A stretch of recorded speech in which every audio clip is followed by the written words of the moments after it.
You.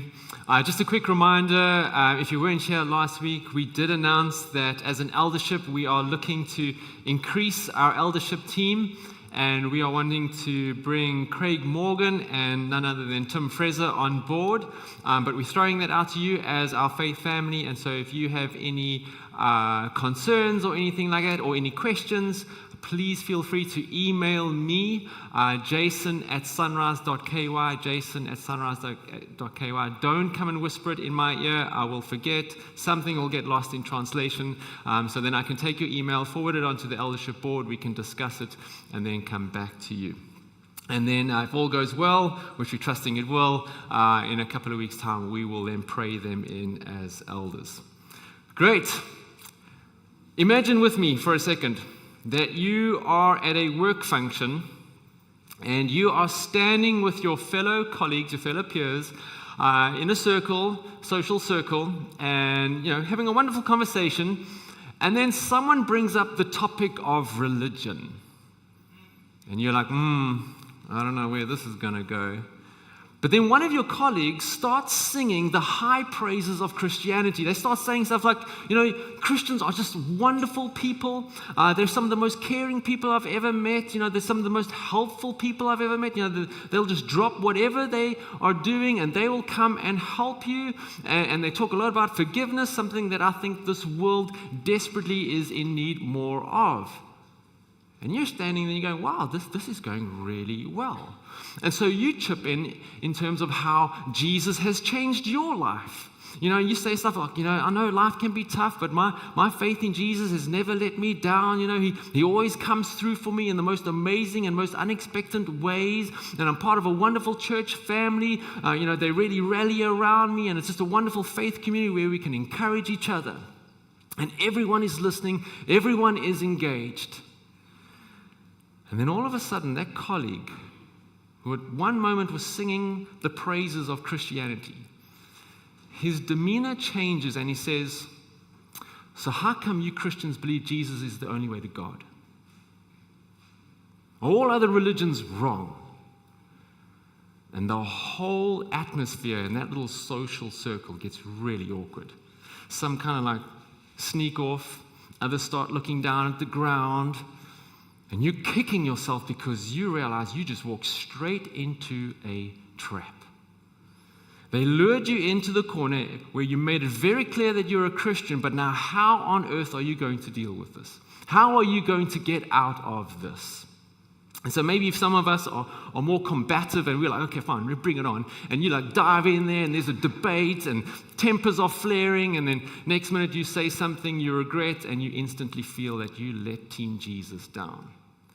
Some of us, we hate confrontation, but you're afraid, if you don't say anything, then it appears like you're weak in your faith and that you'll also let Team Jesus down. But what do you say? What if you stumble over your words? What if you say something that just opens up another whole can of controversial topics?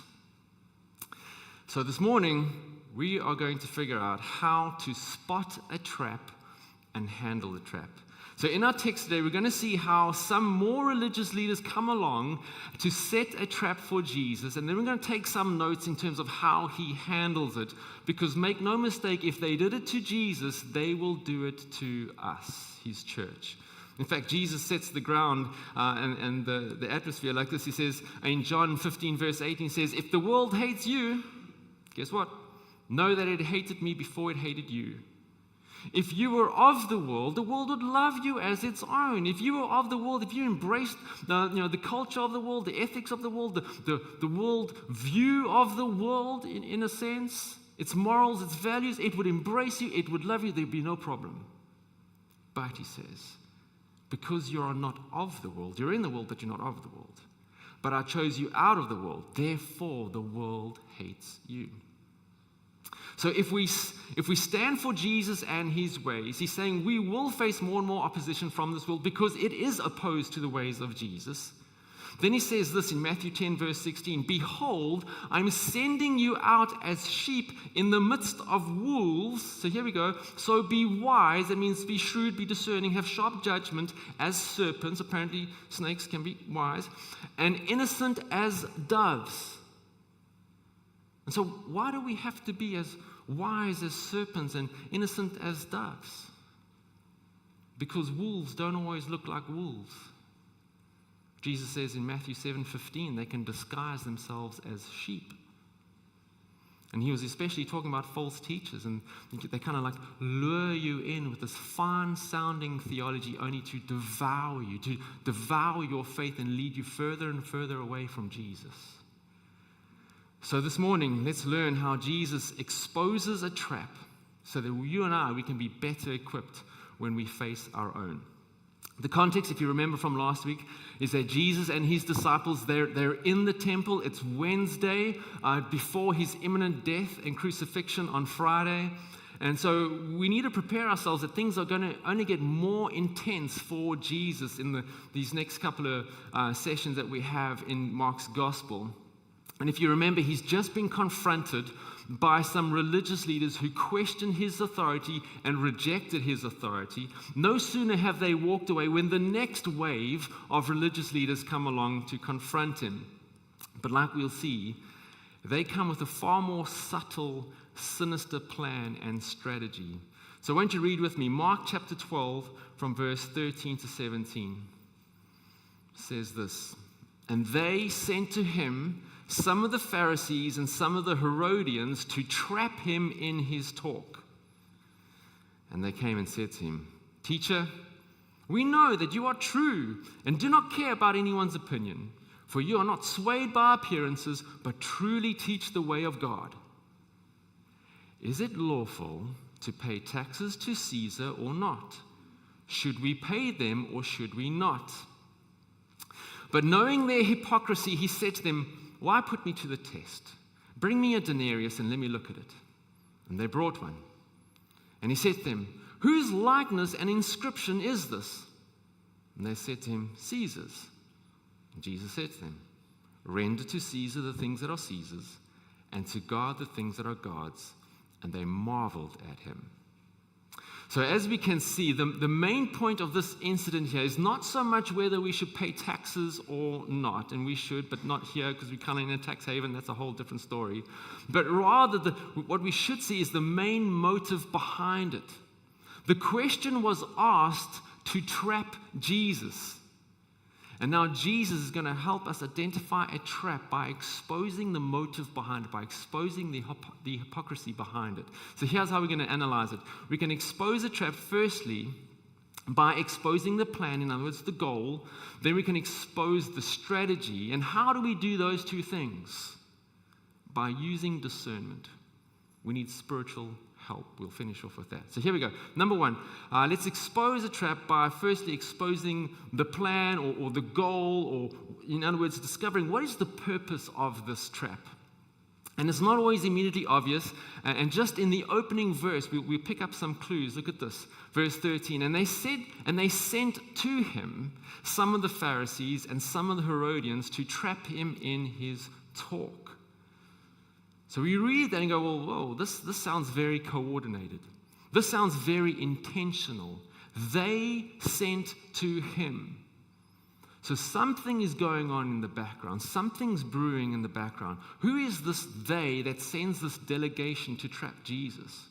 Well, Matthew's gospel tells us it's the Pharisees, the longtime enemy of Jesus. And we've seen since Mark chapter 3, they have been plotting against him. So since chapter 3, there's been this deliberate, sinister plan brewing to trap him. But what is so interesting now is to see how this plan has developed, in that they will even decide to partner with the Herodians, whom they despised. The Herodians were a Jewish group who sided with King Herod. That's why they were known as the Herodians. And they were more interested in politics than in Jewish life, in Jewish tradition and law. It was the main reason why the Pharisees despised them. They thought, no, you're selling out. You're selling out on our Jewish traditions and our heritage. And the Pharisees, on the other hand, they were like the uber religious legalists. You know, they took God's law, the Old Testament, and they interpreted in ways that made it impossible to follow, impossible to obey. In fact, they even added to it. They added traditions to it. And Jesus accused them of crushing people in Matthew 23, verse 4. He said that he crushed people with unbearable religious demands that they themselves never lift a finger to ease the burden. In fact, he says they don't practice what they preach. But these two enemies decide to unite because they have a common goal, they have a common purpose, and that is to trap Jesus. You think about it, amazing how love can unite two parties, but equally so can hate unite two parties. It proves an ancient proverb that says, "The enemy of my enemy is my friend." You can kind of picture these two groups coming together in secret because everyone knows they hate each other. And so they come together in secret and they say, "Hey, listen. I know we don't often see eye to eye on politics and religion and this, that, and the other thing, but I believe we have a common enemy. What say we kind of lock arms together just temporarily and see if we can get rid of this guy Jesus?"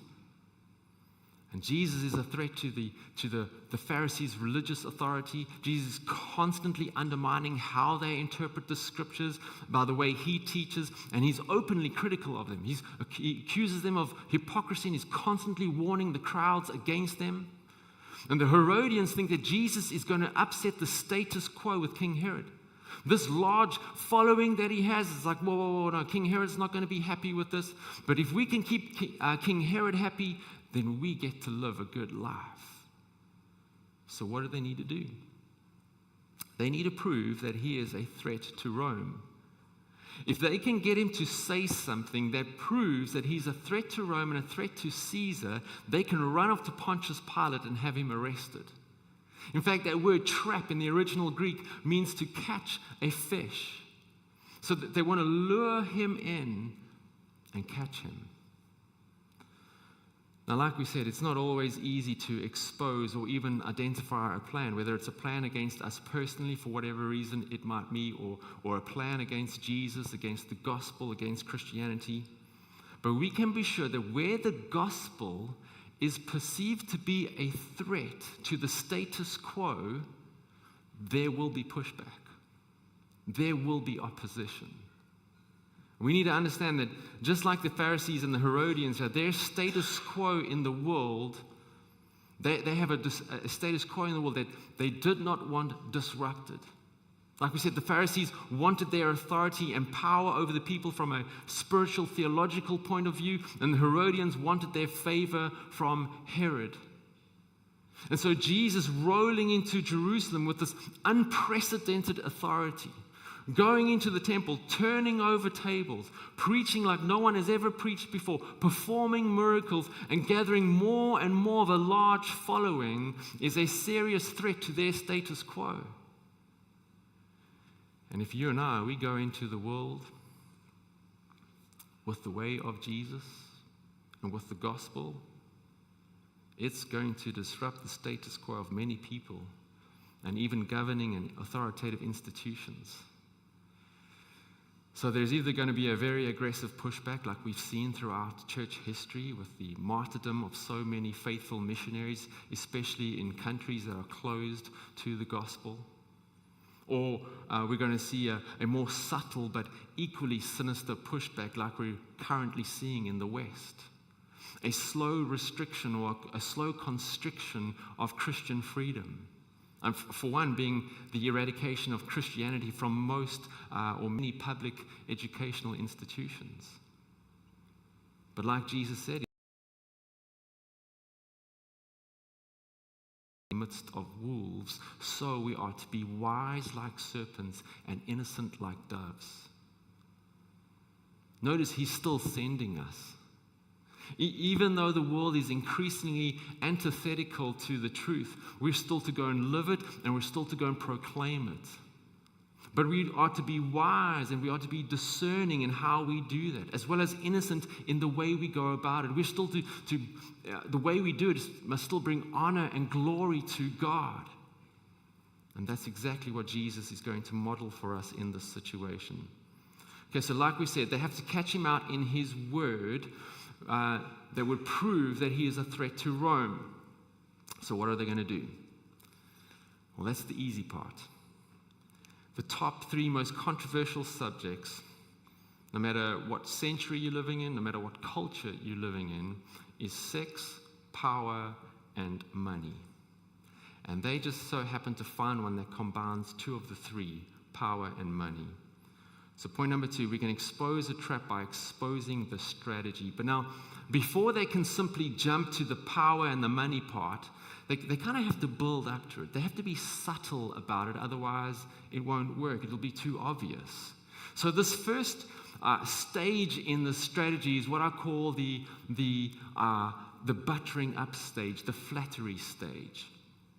And this is intended to kind of warm the person up so that they drop their guard before they drop the sledgehammer on them. So watch this, verse 13. And they came and they said to him, "Teacher, we know that you are true and do not care about anyone's opinion, for you are not swayed by appearances, but truly teach the way of God." You know what is so ironic at this point is that everything they've just said is absolutely true. I mean, it's true. We know you are true. That's true. Jesus is truth. But they don't believe it. And so the truth means nothing if you don't believe it and if you don't obey it. I mean, even the demons do that. I mean, according to James 2:19, which he says at least causes them to shudder, but these guys have nothing but honey dripping from their lips. Then they say, "You're not swayed by appearance." Literally, that means you do not look to the face of men or their countenance, meaning it doesn't matter whether you're talking to a king, it doesn't matter whether you're talking to a Pharisee or a blind beggar on the roadside. You are going to say whatever you want to say because we can see it, you're a person of integrity. You do not fear man. And then they say, "Truly, you teach the way of God." I mean, that's got to be the worst of all of them. They're only indicting themselves further by acknowledging these truths.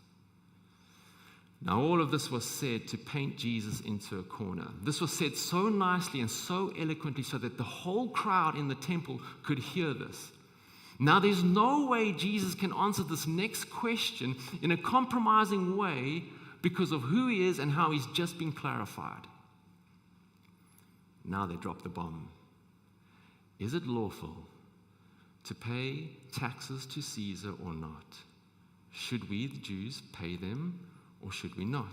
But remember, Jesus, you're a man of the truth, right? You're not swayed by appearances. You don't compromise. You don't fear man. So just remember that. But why is this such a controversial topic? Why is this such a controversial question? Many of us know that at this stage in world history, the Jewish nation was under the oppressive rule and regime of the all-conquering Romans. And the Romans took charge over them in about 63 BC before Jesus arrived on the scene. And one of the ways the Romans expressed their oppression over this nation, the Jews, was through exorbitant taxes. In fact, I did some digging. There was a ground tax made up of 10% of all the grain, 20% of all the wine and fruit they produced. There was an income tax of 1% of man's income. Then there was a poll tax. There was a flat tax of 1 denarius, that's a day's wage, had to be paid by all men between the ages of 14 to 65 and all women between the ages of 12 to 65. And this was paid when a census was taken. Then another source there was another type of tax called a custom tax, and this was collected at ports and city gates as a toll for goods transported, and the rates were between 2 to 5% of the value of their goods. So every time they rolled into a city at the city gate, they would be taxed for the value of their goods. Or every time they went to a port, it's kind of like when we bring in our Amazon stuff, but. So think about it. Every time the Jews had to pay these various taxes, they were reminded of their oppression as a people. And the Romans could change those taxes at any time they wanted. So now you can imagine the tension, and you can imagine the attention in the crowd when this question was asked. But now, no matter which way Jesus answers, he can't win. If he says it's lawful to pay taxes, the crowd will most likely turn on him, or at best, he loses his following. But if he answers it is unlawful to pay the taxes, He'll be seen as an insurrectionist and be arrested and killed before he can even say bar mitzvah. So can you imagine this tension? I mean, I bet you could hear a pin drop in that temple. I'm willing to bet his disciples were sweating like never before. Even the Apostle Peter has nothing to say. It's a tad worse than the situation we mentioned with our colleagues at our work function. So what does Jesus do? And what are we to do? Well, let's see how he handles this very tense and apparent no-win situation. Our last point goes like this. We can expose a trap by using discernment. In other words, we need spiritual help. You know that saying that says, if it's too good to be true, it's probably not true? But sometimes even that can be difficult to discern, especially in the case when you are receiving such flattery. Our emotions get involved and they cloud our clarity, especially if the person is a master deceiver. And they're coming across so genuine and they're coming across so humble in their flattery of you or of Christianity. Or maybe we can see the deception, and like Jesus' situation, we now find ourselves between a rock and a hard place. Well, if I say this, I lose. If I say that, I lose. If I say I don't know, I lose. And so what we need is discernment. We need to firstly discern, is this a trap? And then secondly, we need to discern, how do we then respond? So let's see how Jesus does it. Verse 15. But knowing their hypocrisy, he said to them, why put me to the test? Matthew's gospel says Jesus was aware of their malice. Luke's gospel says he perceived their craftiness. And so Jesus had this masterful, divine ability to discern what was going on in people's hearts. And we see this throughout the Bible, from the Old Testament right through to the New. We see that this is the number one factor that God always looks at. He looks at our heart. It's the very reason why David was chosen to be king and not his other brothers who were older and stronger than he was. And why David became known as the man after God's own heart. It's also the reason why Jesus was weary of man. Have a look at this. John 2, verse 23 says this. Now when he was in Jerusalem at the Passover feast, many believed in his name when they saw the signs that he was doing.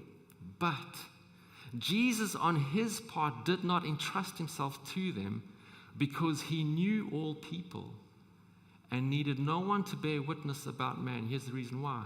For he himself knew what was in man. That's a very, very sobering text. He could see who was genuinely following him for who he is and not for what he does. Am I your Messiah, or am I simply your magician? And so Jesus sees right through this flattery. He sees their hypocrisy. He sees their malice. He sees their evil. He sees their in with this discernment. Why put me to the test? And in doing that, Jesus actually provides a very practical tool to help us in situations like this. And that is to respond by asking another question. Counter questions have a wonderful way of putting the ball back in the other person's court, clarifying the situation, but also exposing false motives. And I picture him doing it as gentle as a dove. I imagine him looking with those eyes that can pierce right through you, right to your soul, right to your heart, that kind of sends shivers up your spine. And then he very coolly, very casually, very calmly asks this question that then exposes their trap, but also exposes the hypocrisy in their hearts. And so he doesn't fall for their trap, but he brings it out into the light. It's like he's saying, hey boys, let's just call this for what it is. This is a trap, and it's coming from the hypocrisy of your hearts. So this discernment then, wrapped in a question, immediately levels the playing field. But now we're thinking, and the crowd most definitely was thinking, yeah, but the question still remains unanswered. Despite their motives, the question is a pretty good question. It's a valid question. It needs to be addressed. But now with their hypocrisy brought to light, he can now answer the question, and he does this. He says, bring me a denarius, and let me look at it. And they brought one. And he said to them, whose likeness and inscription is this? They said to him, Caesar's. So a denarius was a Roman coin with the current Caesar's imprint stamped on it. Every time there was a new Caesar, they had to mint new coins, and they'd stamp that particular Caesar's image on it. And in this historical context, it might have been Tiberius. And so on the front, I think we've got a picture of it there, if you can see it clearly. On the front, you would have his image with the inscription, Tiberius Caesar Augustus, son of the divine Augustus. So the Romans considered Augustus as a god, which therefore would have made Tiberius the son of God. And then if you flip the coin over, there would be this inscription, Pontifex Maximus, which means chief or greatest priest. And now you can see why the Jews hated it. They despised it. They thought it was idolatry. In fact, they had different coins. They had no images on their coins. It was just plain little shekels and coins. But notice, Jesus makes use of another question. But why such a simple question? Because the question alludes to ownership, and in his brilliance, he gets them to answer it. So the only thing left for Jesus to do is simply pronounce the logic. He says, verse 17, Jesus said to them, render to Caesar the things that are Caesar's. Hey, if it's his coin, give it to him. And this is why the Apostle Paul, later in his letter, when he writes to the church in Rome, he affirms that as Christians, we should pay taxes, respect the authoritative institution of the government. He says this in Romans 13, verse 1, let every person be subject to the governing authorities. Here's the reason why. For there is no authority except from God, and those that exist have been instituted by God. And so whether we agree with government, whether we think governments around the world are corrupt or this and that, the institution of government has been placed there by God. That's why he says this in verse 5. Therefore, one must be in subjection, not only to avoid God's wrath, but also for the sake of conscience. He says, for because of this, you also pay taxes, for the authorities are ministers of God, attending to this very thing. So he says, pay to all what is owed to them. Taxes to whom taxes are owed, revenue to whom revenue is owed, respect to whom respect is owed, honor to whom honor is owed. And so I know that deserves another whole sermon, but you get the picture. Now let's go back to our situation here. Jesus isn't finished with his statement. He says, render to Caesar the things that are Caesar's. Then there's a comma, and he says this, and to God the things that are God's, and they marveled at him. What does he mean by that? It's a further indictment of them. Here's what I think what he's getting at. If we take into consideration the context of his question, in his question, remember, he asked, whose likeness and inscription is on the coin? And that word likeness is the Greek word icon, E-I-K-O-N. And it's the same word that was used in Genesis chapter 1, verse 26, where God says, hey, let us make mankind, men and women, in our icon, in our image. So whose image is on you? It's God's. So therefore, to follow the logic of the passage, what are we to render to God? We're to render ourselves to God. And he's saying this right to them.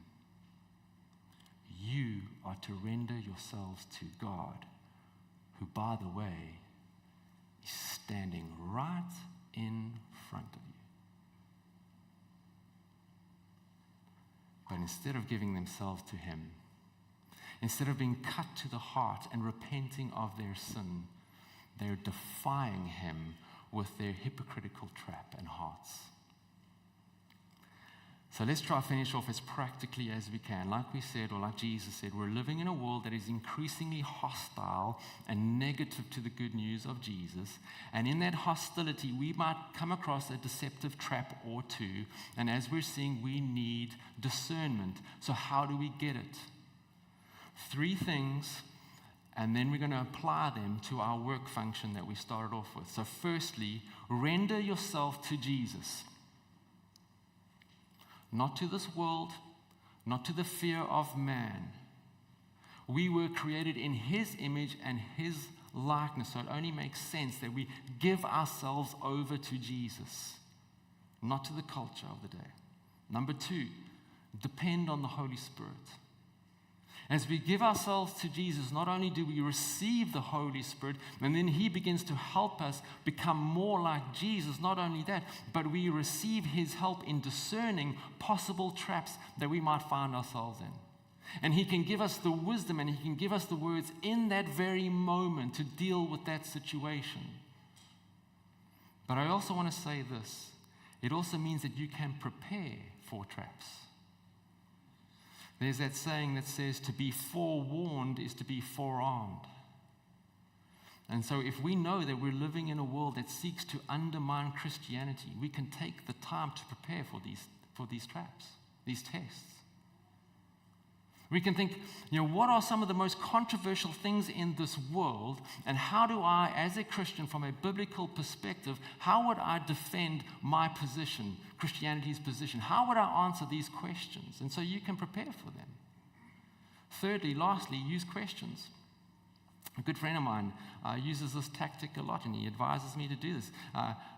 He often deals with conflict management and mediation, and he uses questions. He says it brings clarity and it can even expose wrongful and selfish motives. Okay, so let's take those 3 things now, take what we've learned, and let's apply it to our scenario that we started off with our colleagues in that little social circle. And remember, just rewind a little bit, that one colleague was saying, Christians are the most amazing people, they're always willing to help you, will drop whatever they're doing to come and help you, forgiveness is such a big part of their faith, something that we need, blah, blah, blah, blah. Now, the only difference is, while they're saying this, what are we doing? We're praying. We're saying, Jesus, I have rendered myself to you. I am a child of God, made in your image and your likeness. Please, would you give me the gift of discernment right now? Please, would you help me be wise like a serpent, but gentle like a dove? And as you're praying this, you begin to sense, this is the buttering up stage. This is the flattery stage. The hammer is about to hit, and then it hits. So why do you believe Jesus is the only way to God? What about all the other religions? Are they wrong? It gets all awkward. People walk away. People look down. But now, because you have spent time thinking over these things, you've maybe even chatting with a good Christian friend over a cup of coffee. Maybe you even practicing in your community group, like some role playing, around some controversial topics. You then say, hey, that's a great question, and I hope you're not purely wanting to be controversial by it, but really want to learn and know. And then you take a feather out of Jesus' cap and you ask a question. Do you think other religions believe their way is the only way to God? All of a sudden, the playing field's a little bit more level because other people in the circle going, that's a good question. Maybe Christianity is not the only religion that claims exclusivity to God, which is true. But then he quickly snaps back with the typical answer, all roads lead to God. And you go, that's an interesting thought. Don't be patronizing like me. I'm just a really bad actor. But you throw out another question. You go, have you ever been down those roads? Because to make a statement like that, you would either have been down each road to know that it's true, or claim divine revelation from God that none of the other major religions of the world claim to have or claim to be true. Or is it simply a matter of hope? You're just hoping that all roads lead to God. Stunned silence. Don't do the mic drop thing, just wait. You take that gap to sow a little gospel seed. You go, but hey, let me tell you what is so unique about Christianity. Did you know it's the only religion where God takes the punishment for the sins of the world? That Jesus comes down and he dies on the cross for our sins so that we might be reconciled to the creator of the universe. Do you know that most of the other religions say that you have to constantly be doing something to appease that particular deity? Can you imagine living like that? How would you know that what you're doing is good enough to appease that deity? Can you imagine the pressure? That's why we as Christians call it the gospel, the good news. Jesus paid it all. We even sing that song. Then you can do a mic drop. No, you can't, because you have to be gentle. Now listen, I didn't just make that up right now. I have read articles, I have read books, I've listened to great preachers, great apologists, answer all sorts of controversial topics. And so growing in my discernment, in dependence on the Holy Spirit and being in His Word, I've grown in my discernment, but I've also learned from the discernment of others through the Spirit. So to expose a trap and handle a trap, number one, you need to remember, render yourself to Jesus. You belong to Him. Number two, depend on the Spirit in the moment, but also be a student of His truth and a student of the culture. And then number three, ask questions. And do it like Jesus, who was wise and He was gentle. So, who do you say I am? You can say, Jesus, you openly took the trap, the ultimate trap, dying on the cross. He saw it. He knew it was coming. He was going to it. You say, Jesus, you openly took the trap so that we might be set free from ours. The trap of our sin, the trap of hypocrisy, so that we might be fully rendered to you. After all, we were made in your image and your likeness. Let's pray together.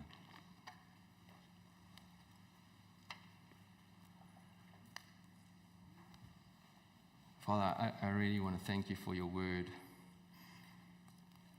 that it can